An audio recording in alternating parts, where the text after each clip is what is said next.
Let me guess, you're a smart guy, a high achiever, the kind of person who decided they wanted to get something and just went and got it. But dating is the one area where that same approach completely falls apart. You think more, you analyze more, you try harder, but you're getting even more lost than you were before. And you end up with the same thought. What's wrong with me? That question is exactly where I want to start. Because in my experience coaching men like you for the past few years, the answer is never what they expect. Here is something I see more often than you'd think. A man that is totally convinced that women just don't notice him. Like he's kind of invisible and just not the kind of guy that women are typically drawn to.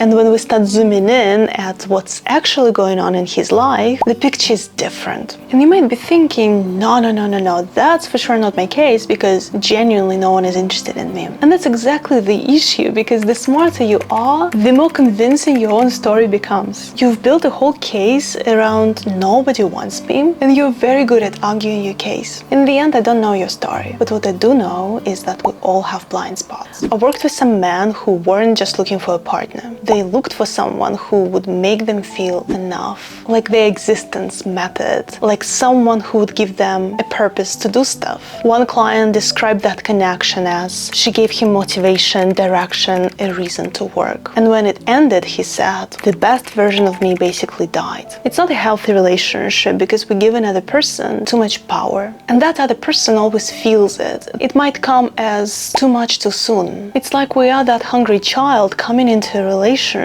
so hungry for love, so hungry for connection, that we can come across as desperate. And that's what makes the pain after a breakup or a rejection completely disproportionate to how this relationship actually was. It's not that intelligence is causing it, but what my client shared with me, that it kind of sucks that intelligence is not protecting them from not feeling it. You can understand it all perfectly and still feel it. If this sounds like I'm just talking gibberish to you and you're really not sure what you're supposed to do with all this, watch until the end, because at the end of the video I'm proposing a clear step that you can take immediately. And that brings me to the next point. A lot of my clients have done real work on themselves. They read books, they understand their patterns, and often they can explain why they struggle. And yet they are still alone, because there is a difference between understanding it and living through it. Maybe since you've clicked on the video, you already know that real change doesn't come with one more insight. Real change comes through living the experience. Maybe after this point I'm going to lose you, because now it's getting way too abstract. Living through the experience, feeling it,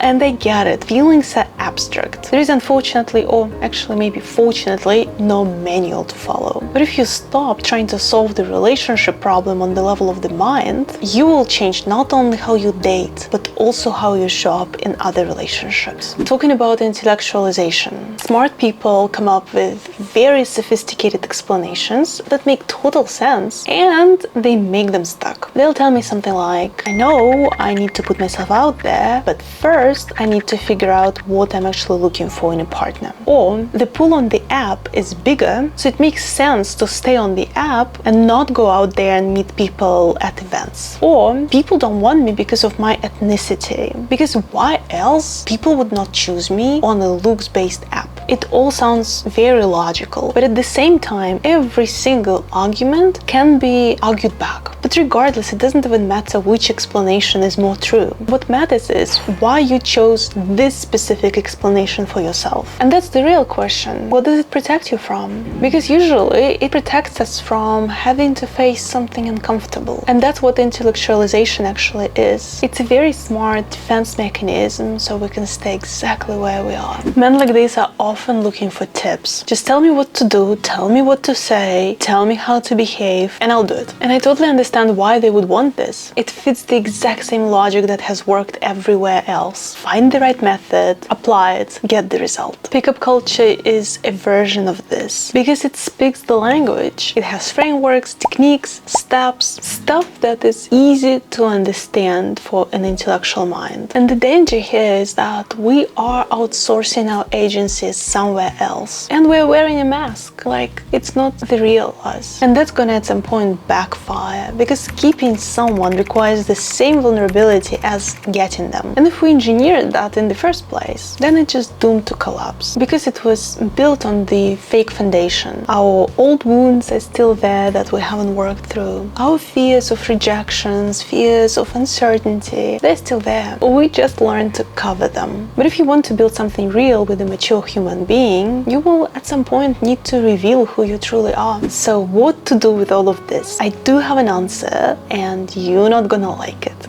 Feel more. Allow yourself to be vulnerable. Allow yourself to be seen. And if you have gaps inside, like most of us do, learn to fill them through yourself, not through another human being. I know exactly how useless this sounds to you, because it's messy, unclear, vague, and like, what exactly am I supposed to do? I totally get that, but it has worked for a lot of men like you. Here is something a little bit more tangible that I want to leave you with. If this video made you pause, or if you're already feeling the urge to research more, read more, understand more, notice how this pattern activates even now. Like, the response to feeling something uncomfortable is immediately to think more about it. And that's okay. But I want you to try something different this time. If that feels safe, here's what I suggest. Send me an email and tell me 3 things. Your situation, which point hit hardest, and what you've already tried. I read every single one, and if I can help, I'll invite you for a free call. Thank you for watching until the end of the video. I'll see you in the next one. Bye for now.